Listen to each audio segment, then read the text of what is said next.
Have you ever wondered what's really going on between Somalia and Kenya?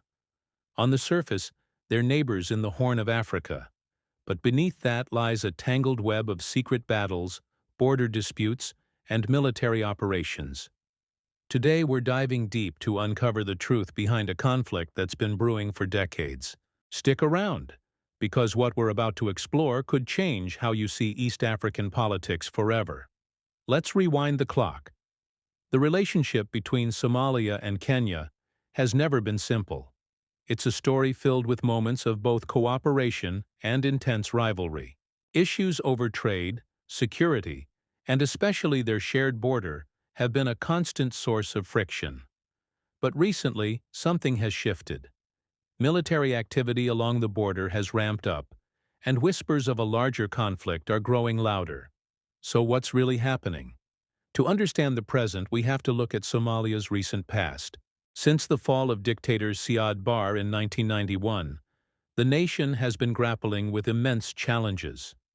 Political instability has made it difficult to form a strong, unified government. This power vacuum created the perfect breeding ground for extremist groups, most notoriously Al-Shabaab, which has inflicted untold suffering on the Somali people. This is where Kenya enters the picture. As a major power in the region, Kenya couldn't just stand by and watch the chaos unfold on its doorstep, especially as al-Shabaab's terror began spilling across the border. Citing its own national security, Kenya has become deeply involved in Somalia's conflict, a decision that has had far-reaching and controversial consequences. Kenya's military intervention isn't a recent development. Back in 2011, Kenya launched a major military offensive called Operation Linda Nchi, which means protect the country in Swahili. The goal was to push al-Shabaab away from the Kenyan border after a series of kidnappings and attacks on Kenyan soil. Did it work? Well, that's where the debate gets heated. Some analysts will tell you that the Kenyan Defense Forces, or KDF, have successfully weakened al-Shabaab, dismantling some of their networks and creating a buffer zone. They argue that this intervention, now part of the African Union mission in Somalia, AMISOM, has been crucial in the fight against terrorism. But that's only one side of the story. Others argue that the Kenyan presence has actually made things worse. They claim it has fueled resentment, provided al-Shabaab with a powerful recruiting tool, casting the conflict as a fight against a foreign invader, and has not brought lasting stability. Complicating things even further are serious allegations of human rights abuses committed by Kenyan forces in Somalia, which have deeply damaged the relationship between the two nations and eroded trust among the local population. It's crucial to remember that this isn't just about Kenya and al-Shabaab. Somalia itself is a complex mosaic of internal power struggles. The central federal government in Mogadishu is constantly working to extend its authority over various federal member states. This process is fragile, often met with resistance, and becomes even more complicated when external actors like Kenya are involved. Different Somali factions have different ideas about who their allies and enemies are, creating a complex web of shifting alliances. So Kenya's involvement has massive implications. On one hand, Kenya frames its actions as a necessary evil to protect its own citizens from terrorism. But on the other hand, many Somalis view the presence of foreign troops on their soil as a direct violation of their national sovereignty. This fundamental disagreement is at the heart of the tension.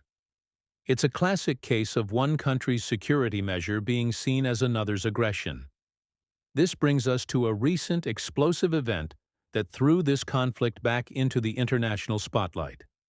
A major military operation conducted by Kenyan forces inside Somalia targeted a suspected al-Shabaab stronghold.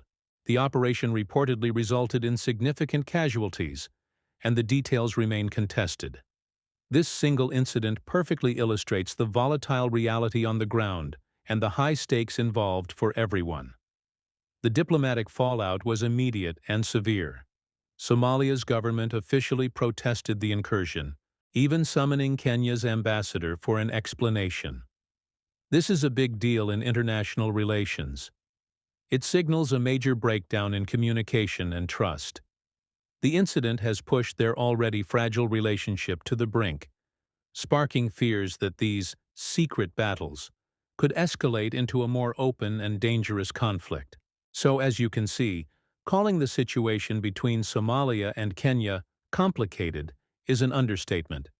It's a dynamic and ever-evolving crisis. There are historical grievances, internal Somali politics, Kenya's legitimate security concerns, accusations of sovereignty violations, and the ever-present threat of al-Shabaab. Understanding this requires looking beyond the headlines and appreciating the many layers at play. The hidden battles between Somalia and Kenya have profound consequences, not just for the two countries involved, but for the stability of the entire Horn of Africa.